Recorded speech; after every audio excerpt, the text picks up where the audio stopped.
샬롬 할렐루야. 요한계시록 18장 21절부터입니다. 이에 한 힘센 천사가 큰 맷돌 같은 돌을 들어 바다에 던져 이르되 큰 성 바벨론이 이같이 비참하게 던져져 결코 다시 보이지 아니하리로다. 또 검은 꽃 하는 자와 풍류하는 자와 퉁소 부는 자와 나팔 부는 자들의 소리가 결코 다시 네 안에서 들리지 아니하고 어떠한 세공업자든지 결코 다시 네 안에서 보이지 아니하고 또 맷돌 소리가 결코 다시 네 안에서 들리지 아니하고 등불빛이 결코 다시 네 안에서 비치지 아니하고 신랑과 신부의 음성이 결코 다시 네 안에서 들리지 아니하리로다. 너의 상인들은 땅의 왕족들이라 네 복술로 말미암아 만국이 미혹되었도다. 선지자들과 성도들과 및 땅 위에서 죽임을 당한 모든 자의 피가 그 성 중에서 발견되었느니라 하더라. 요한계시록 19장 1절에서 8절입니다. 2일 후에 내가 들으니 하늘에 허다한 무리의 큰 음성 같은 것이 있어 이르되 할렐루야, 구원과 영광과 능력이 우리 하나님께 있도다. 그의 심판은 참되고 의로운지라 음행으로 땅을 더럽게 한 큰 음녀를 심판하사 자기 종들의 피를 그 음녀의 손에 갚으셨도다 하고, 두 번째로 할렐루야 하니 그 연기가 세세토록 올라가더라.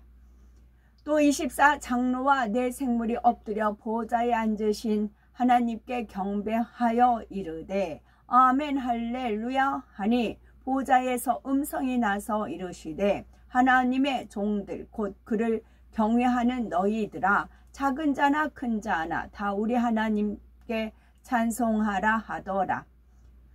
또 내가 들으니 허다한 무리의 음성과도 같고 많은 물소리와도 같고 큰 우레소리와도 같은 소리로 이르되 할렐루야, 주 우리 하나님 곧 전능하신 이가 통치하시도다.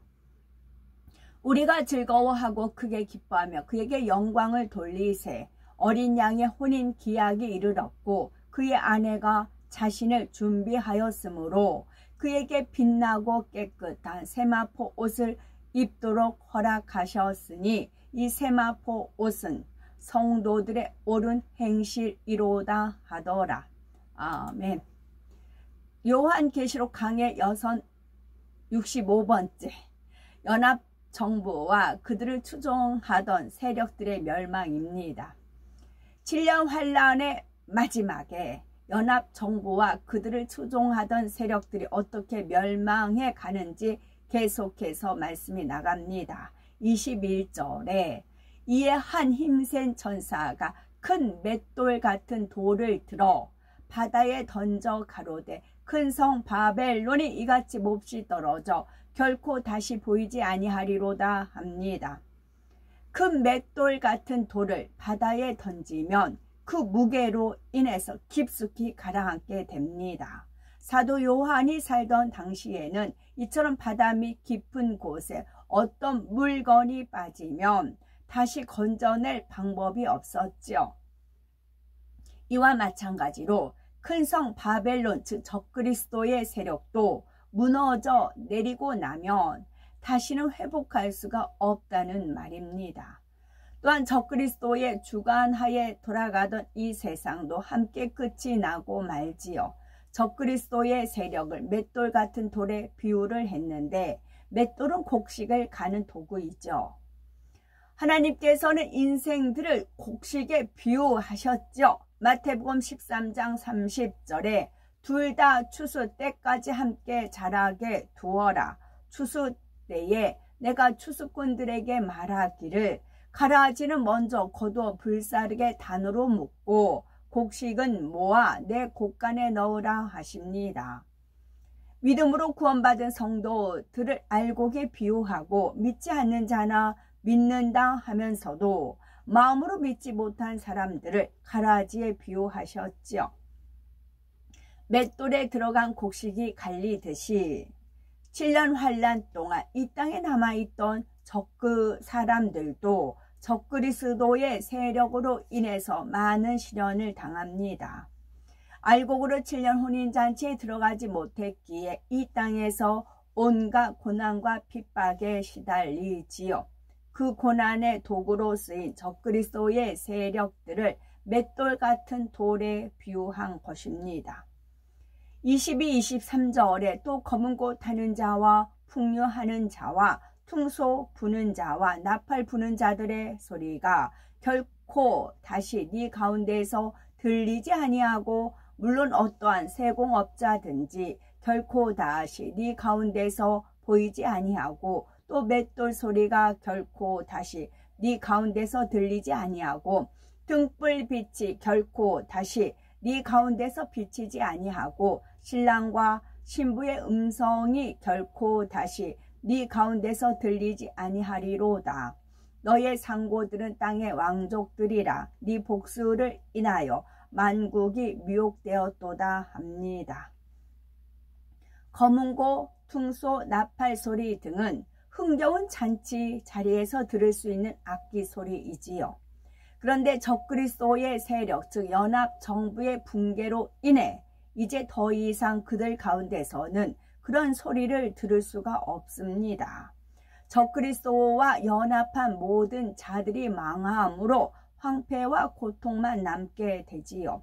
어떤 세공업자도 보이지 않는다 했는데 이는 사람이 손으로 직접 만드는 물건조차도 구할 수가 없는 상황을 말합니다. 하물며 공장에서 만들어내던 물건들이나 대량으로 공급됐던 물건들은 어떻겠습니까? 거의 모든 생산 시설들이 파괴되고 마치 원시 상태와 같은 상황으로 돌아갑니다. 맷돌 소리도 들리지 않는다 했는데 여기서는 진짜 맷돌 소리를 말합니다.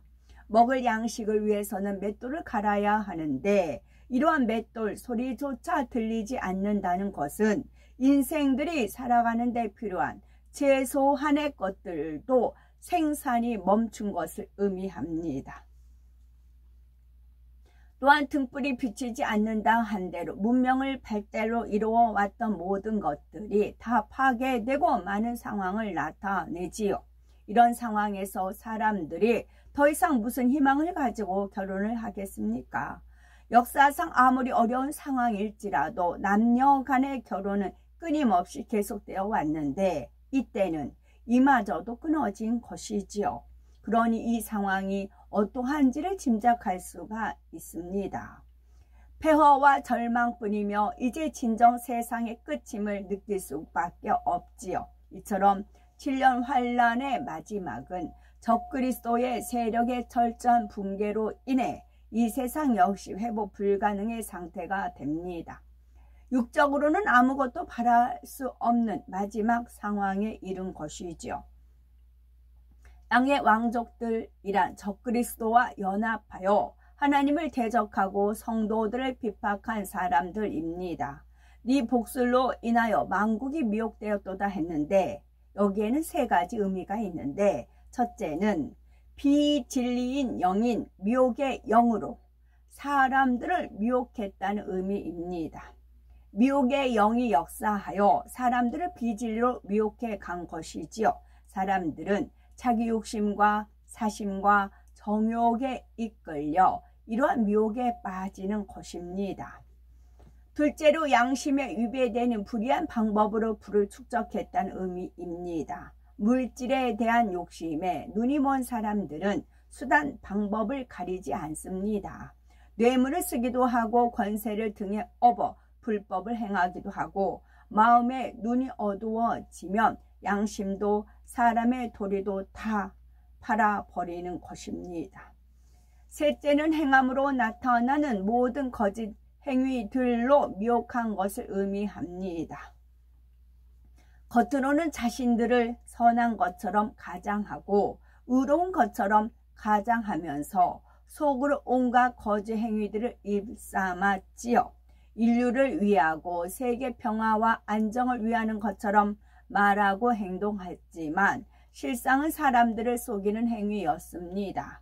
이 거짓 행위에 속아 수많은 사람들이 미혹되었고 결국 하나님을 대적하는 길로 빠졌지요. 24절에 선지자들과 성도들과 및 땅 위에서 죽임을 당한 모든 자의 피가 이 성 중에서 보였느니라 했습니다. 적그리스도의 세력들은 7년 환란 동안 많은 사람들의 피를 흘리게 했습니다. 이때 피 흘려 순교함으로써 구원받은 사람도 있고 3000층 이상의 영광에 이른 사람도 있지요. 하나님께서는 공의 가운데 피 흘림에 대한 값을 찾게 하십니다. 창세 이래 지금까지 루시퍼와 악한 영들은 하나님의 사람들의 무수한 피를 흘리게 했지요. 예수님께서도 보혈을 흘려 주심으로 인류에게 구원의 문을 열어 주셨습니다. 그 후로도 수많은 피 흘림을 통해 오늘날 이처럼 복음이 전파될 수 있었지요. 그러므로 우리도 하나님의 나라와 영혼을 위해서 피를 흘려 줄 수 있어야 합니다. 그렇다고 꼭 핍박과 고난 가운데 피 흘리며 순교해야 한다는 말이 아닙니다. 물론 그런 길을 가야 할 분도 있겠지만 대부분은 살아서 하는 순교를 해야 합니다. 즉 죄를 피 흘리기까지 싸워버려야 하지요. 사도 바울이 나는 날마다 죽노라 고백한 대로 내 육을 철저히 죽이고 영으로만 채워야 하는 것입니다. 그러면서 또한 죽도록 충성해야 하지요. 이렇게 흘린 우리의 땀과 눈물과 피는 홀이라도 남김없이 하늘의 상급으로 쌓입니다. 우리의 땀과 눈물과 피는 죄를 피 흘리기까지 싸워야 된다고 하면 피를 보잖아요. 죄를 피 흘리기까지 싸워요. 그 피 홀이라도 남김없이 하늘의 상급으로 쌓인다고. 반면에 하나님의 나라를 회방하며 하나님의 사람들을 핍박하고 죽인 사람들도 그들의 행위대로 받게 됩니다. 이제 주님과의 혼인잔치와 주님의 지상 재림이 나오는 19장이 나오죠. 19장 1, 2절에 보니 이 일 후에 내가 들으니 하늘에 허다한 무리의 큰 음성 같은 것이 있어 가로되 할렐루야 구원과 영광과 능력이 우리 하나님께 있도다. 그의 심판은 참되고 의로운지라. 음행으로 땅을 더럽게 한 큰 음녀를 심판하사 자기 종들의 피를 그의 손에 갚으셨도다 합니다. 이힐 후란 7년 환란의 막바지에 적그리스도의 세력이 철저히 망하고 이 땅도 완전히 파괴되어 황폐해져 버린 후입니다. 허다한 무리란 부활에 참여한 모든 성도들이지요. 창세 이후로 구원받은 모든 자를 말합니다. 그들이 외쳐 노래합니다. 예수 그리스도를 통한 구원과 하나님의 영광 그리고 모든 섭리를 이루신 하나님의 능력을 찬송하고 있습니다. 구원받은 무리들이 한 목소리로 올리는 이 찬양이 얼마나 진하고 감동적인 마음 중심의 향이 담겨 있겠습니까? 그 감사와 기쁨과 감동은 이루 말할 수 없으며 그것이 세세토록 변함없이 영원하다는 사실입니다. 그의 심판은 참되고 의로운지라 했는데 이는 예수 그리스도를 통한 심판의 완전성을 나타냅니다. 심판의 기준은 예수 그리스도이십니다. 예수님은 말씀이 육신을 입고 이 땅에 오신 분이므로 말씀이 곧 심판의 기준이 되는 것입니다. 그런데 예수님께서 십자가를 지고 돌아가심으로 율법이 온전히 완성되었지요. 죄인들을 위해서 자신을 온전히 내어주신 주님의 사랑으로 말미암아 율법이 완성된 것입니다. 이러한 주를 믿는 것이 구원의 기준이며 또한 얼마나 주님을 온전히 닮았는가 하는 것이 바로 주님을 얼마나 온전히 믿었는가의 기준입니다. 음행으로 땅을 더럽게 한 큰 음녀란 루시퍼이지요. 주님은 루시퍼를 비롯하여 그와 연합했던 무리들을 심판하심으로 창세 이래 핍박과 고난과 순교를 당했던 하나님의 사람들, 하나님의 종들의 피를 갚으십니다. 3절에 두 번째 가로다 할렐루야 하더니 그 연기가 세 세트로 올라가더라 한 것은 심판받은 무리들이 지옥불에 떨어져 세 세트로 고통받는 것을 나타냅니다. 4절에 또 24장로와 네 생물이 엎드려 보좌에 앉으신 하나님께 경배하여 가로되 아멘 할렐루야 했습니다. 왕이 다스리던 시대에 왕을 가까이에서 모시는 신하들은 얼굴과 목소리로 왕을 압니다. 하지만 일반 백성들은 가까이서 얼굴 한번 제대로 볼 수가 없지요. 장차 하늘나라에서도 마찬가지입니다. 새 예루살렘에 그것도 보좌 가까이에 있는 24장로들은 이처럼 하나님을 밝히 뵙습니다. 그런데 이들 24장로들은 하나님 앞에 아멘 할렐루야 하고 있습니다. 앞서 구원받은 무리들은 할렐루야만 했었죠.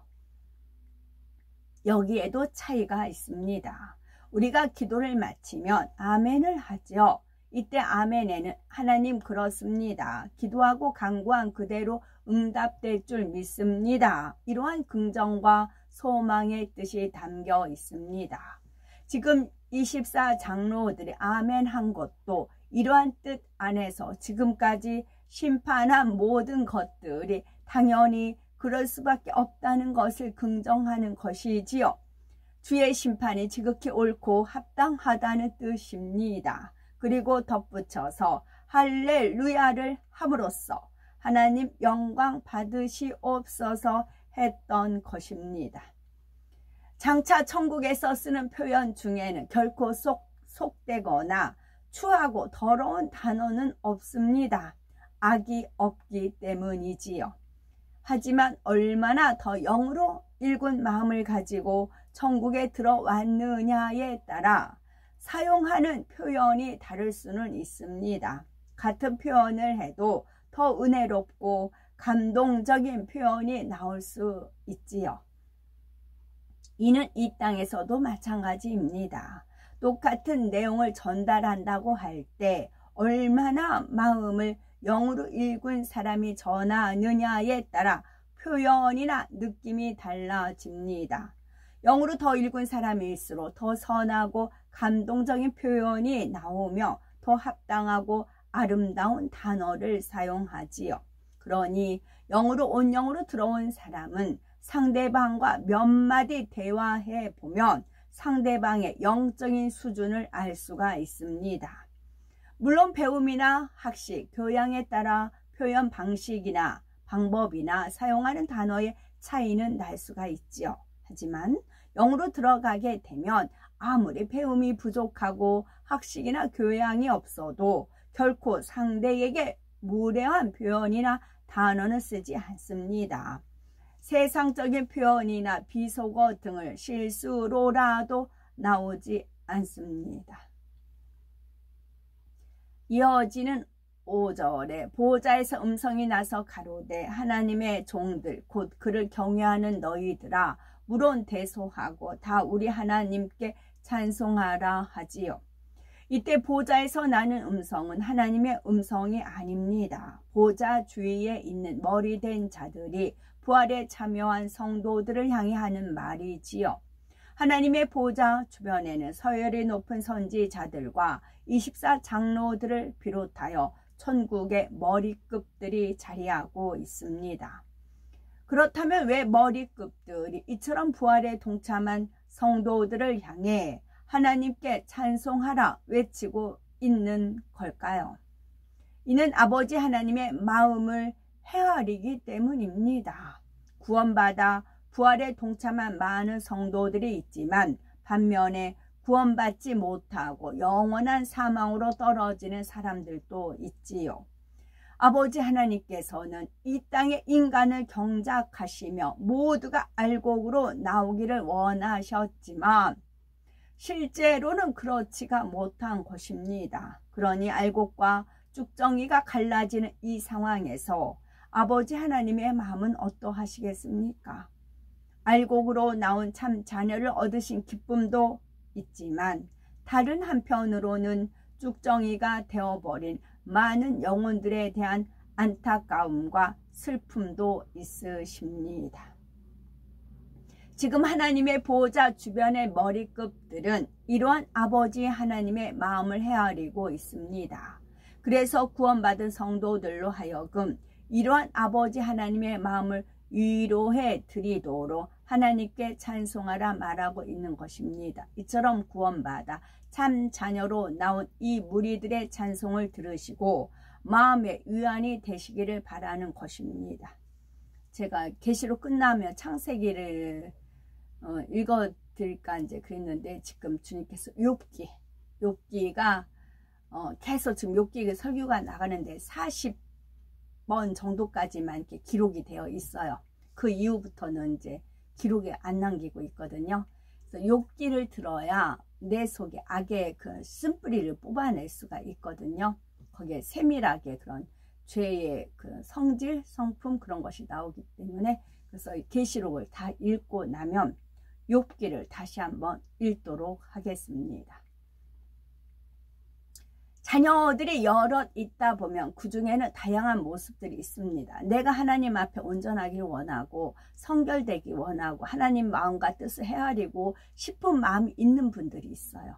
성결되어서 가고 하나님을 사랑하고 하나님을 어떻게 하면 기쁘시게 할까 하는데 이 악의 모양이 어떤 이제 옥의 티죠. 옥의 티가 있으면 그거는 본인이 어떻게 할 수가 없어요. 옥의 티 하나는. 욥 같은 경우는 하나님을 만남으로 인해서 온전함을 이루었잖아요. 그 이제 과정이 욥기에 있기 때문에 그래서 더 온전함을 원하시는 분들이 계시기 때문에 더 높은 차원, 더 하나님 보좌 가까이 있고 하나님을 사랑하고 하나님을 기쁘시게 하고 싶은 마음, 그런 마음을 품는 분들이 이제 사모하게 되는 거죠. 이거 다 읽고 욥기 읽도록 하겠습니다. 자녀들이 여럿 있다 보면 그 중에는 다양한 모습들이 있습니다. 부모님의 마음을 헤아려 유한이 되고 때를 쫓아 힘이 되는 자녀가 있는가 하면 오히려 부모님의 마음에 아픔만 되는 자녀도 있지요. 말썽은 부리지 않지만 부모님의 마음에는 관심이 없고 오직 자기 일만 하는 자녀도 있습니다. 장차 천국에서 하나님의 보호자 주변 가까이에 앉는 머리급들은 바로 부모님의 마음을 헤아리는 자녀라 할 수가 있습니다.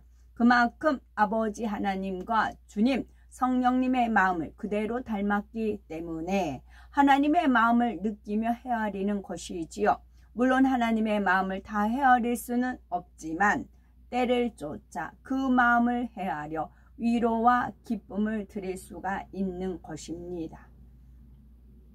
그렇다면 우리는 아버지 하나님 앞에 어떤 자녀가 되어야 하겠습니까? 말 한마디를 해도 행동 하나를 해도 하나님의 마음에 기쁨과 감동을 드릴 수 있는 우리가 되셔야 되겠고 하나님의 마음을 아프게 하고 근심이 되는 그런 자녀가 되어서는 안 됩니다. 하나님의 마음의 기쁨과 감동을 드릴 수 있으려면 하나님의 마음을 깊이 헤아릴 수 있어야 합니다. 하나님의 선의 깊이를 느낄 수 있어야 하지요. 지금 무엇을 마음에 품고 계시며 무엇을 원하시는지를 알 수 있어야 합니다. 그것은 우리가 우리의 마음이 영으로 온 영으로 들어오는 만큼 할 수가 있습니다. 세상에 서로 눈빛만 봐도 상대가 무엇을 원하는지 알 수 있다라는 말이 있지요. 이렇듯이 우리도 아버지 하나님과 바로 이러한 관계가 된다면 얼마나 좋겠습니까?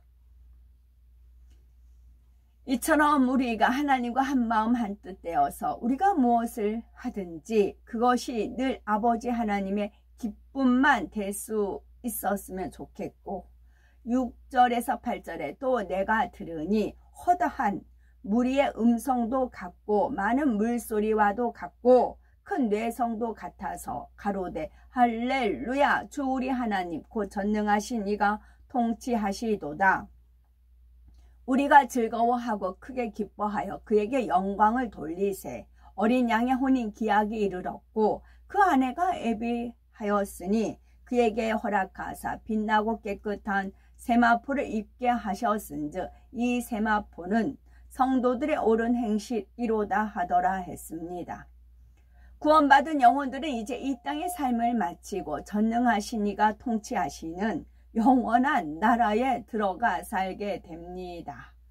이 세상에 사는 동안 절제하고 인내하며 주님 가신 길을 따랐기에 이제 이와 같은 영광의 자리에 이른 것입니다. 그때의 기쁨과 감격은 우리가 지금 상상하는 것보다 훨씬 더 크고 감동적이라는 사실입니다. 결혼해 보신 분들은 결혼식 전날 밤 기대와 설렘을 체험하셨을 겁니다. 그런데 바로 구원받은 우리 모두는 주님 앞에 서는 신부와 같지요. 주님과의 혼인 기약이 이르렀다 표현하고 있습니다. 고린도후서 11장 2절에 사도 바울이 내가 하나님의 열심으로 너희를 위하여 열심 내노니 내가 너희를 정결한 처녀로 한 남편인 그리스도께 드리려고 중매함이로다 말씀하고 있습니다. 예수님께서도 이 땅에서 사역하시는 동안 당신 스스로를 신랑에 비유하신 경우들이 있지요. 그렇다면 신랑 대신 주님 앞에 서야 할 신부로서 우리는 얼마나 신부 단장을 해 놓으셨습니까? 혹시 신부 단장을 어떻게 해야 할지 아직도 모르는 분이 계신지요? 그에게 허락하사 빛나고 깨끗한 세마포를 입게 하셨은즉 이 세마포는 성도들의 옳은 행실이로다 했습니다. 신랑을 맞는 신부면 당연히 예복을 입어야 하지요. 신부가 새하얀 드레스를 입고 신랑을 맞으러 나갈 때 그 마음이 얼마나 두근거리고 벅차겠습니까? 짜자잔짠. 이때 신부는 기왕이면 더 희고 깨끗한 옷, 더 화려하며 아름다운 옷을 입고 싶을 겁니다. 우리 주님은 어떤 모습이실까요? 연미복, 하얀색 나비 넥타이, 흰색으로 그럴까요? 지휘자들 뒤에 옷이 이렇게 돼 연미복이 그 있죠. 뒤 날개 있는 거. 흰색에 빛나는. 아니면 이제 전에 아버지 하나님께서 신랑 신부 그거를 우리나라 구식 있잖아요. 여자는 쪽돌이 쓰고 이제 꽃신 신고 남자는 사모 쓴다는 표현이 있어요. 성경에. 그 사모 쓴 그런 모습, 구약시대 그 모습도 있고, 그 다음에 신라 시대에 그 왕하고 왕비가 이렇게 왕관 추렁추렁하는 그 이제 왕관 있죠. 그 쓰고 이제 대관식인가 혼례식인가 그런 모습도 비춰주셨고, 그 다음에 25년 전에 그 다음에 엄앵란 씨, 신성희 씨가 이제 대대적으로 결혼을 한 것이 서울에서 이제 어마어마한 사람들이 모였잖아요. 그 모습도 보여주셨고, 그 다음에 누구였더라? 하여튼 여러 가지 그런 모습을 이렇게 보여주셨어요. 그렇게 연출할 겁니다. 자신이 준비할 수 있는 최고의 드레스를 입겠지요. 바로 신부가 입는 드레스와 같은 것이 장차 구원받은 성도들이 입게 될 세마포입니다. 그리고 이제 시대마다 뭐 중국이라든가 이스라엘 여러 나라마다 그 예복이 다 틀리잖아요. 결혼식 예복이 그대로 연출이 됩니다.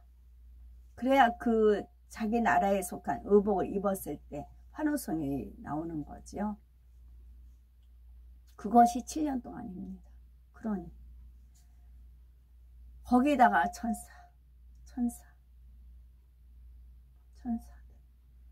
천사들의 그 이벤트 어마어마합니다. 천사들이 그동안 자기들이 이제 표현을 못했던 우리 인간들이 보이지 않잖아요. 천사들은 그러고 있지만 생활하고 있지만 우리가 이제 육에 있으니까 모르잖아요. 그런 것을 한껏 표현을 합니다. 혼인잔치 때 7년 동안. 그런데 웨딩드레스도 다 다른 것처럼 세마포 옷도 천차만별입니다. 그리고 이 세마포 옷을 결정하는 것은 바로 우리가 이 땅에서 얼마나 하나님을 사랑하고 말씀 안에 살며 성결되었느냐에 달렸지요. 그것에 따라 세마포 옷의 광채와 화려함, 아름다움 등이 달라집니다. 여기에다 얼마나 많이 전도하고 충성 봉사했으며 기도하고 헌신했는지 등이 다 반영되지요. 그래서 세마포 옷의 문양과 장식 그리고 머리의 장식 등으로 주어집니다.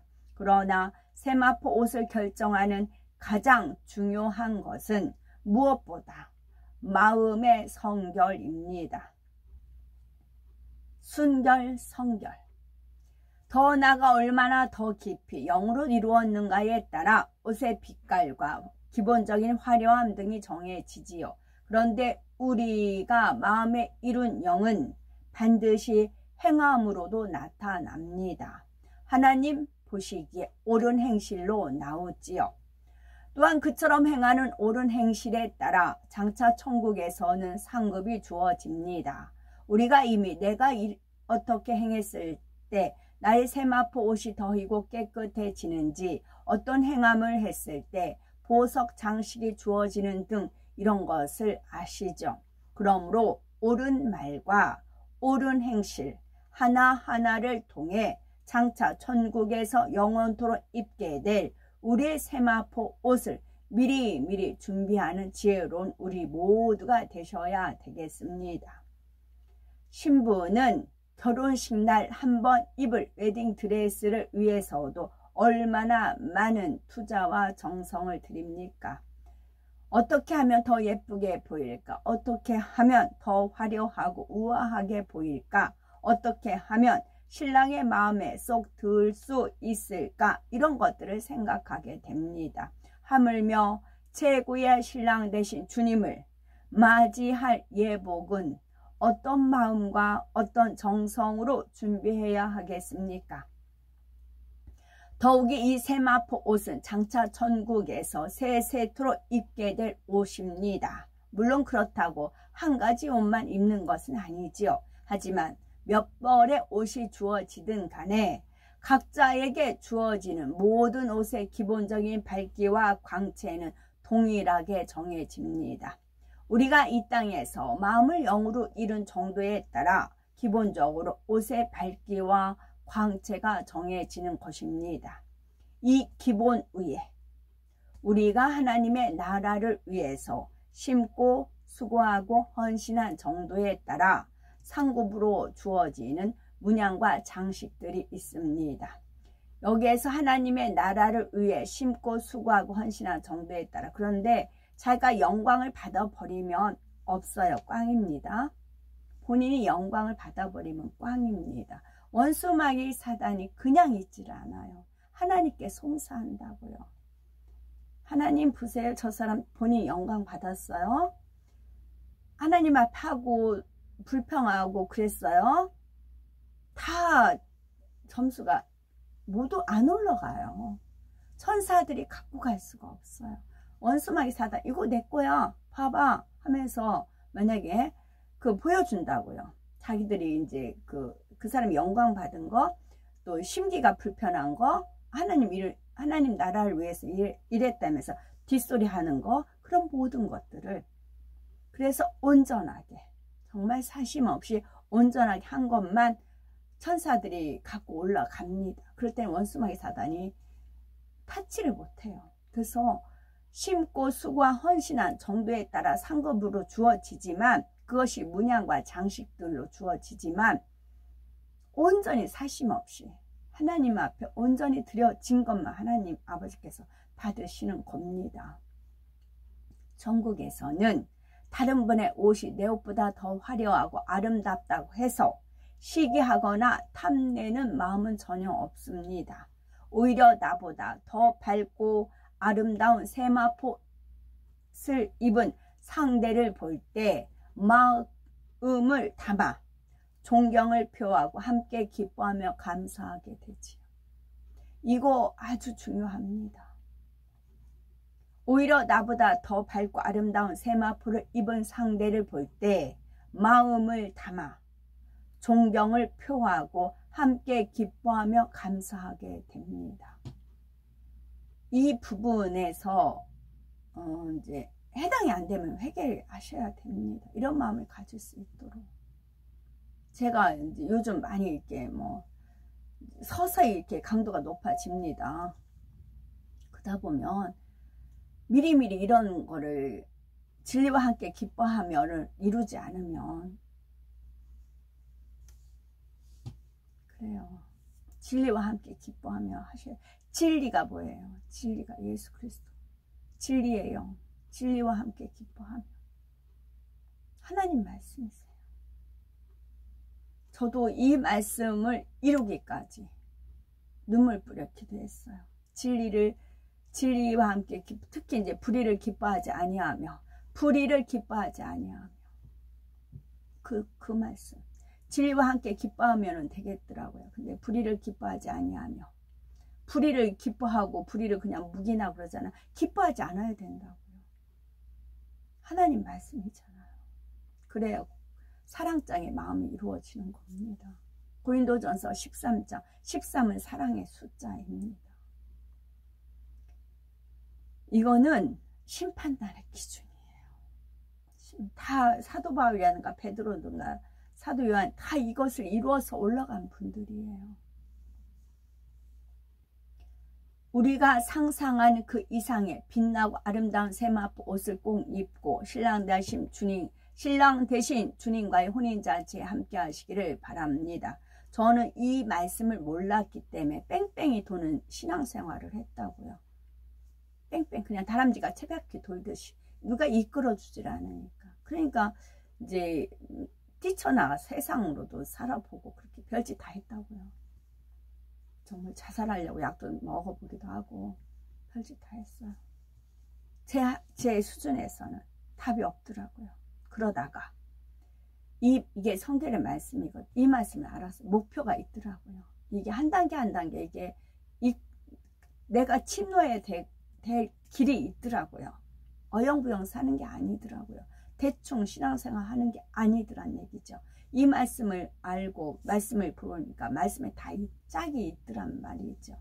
그래서 결론은 전진합시다. 침노합시다. 주님 곁으로 한 쌍에 둘러 먹고 마시는 아버지 하나님 뜻대로 행하는 자 형제 자매 못진들이 됩시다 입니다. 샬롬.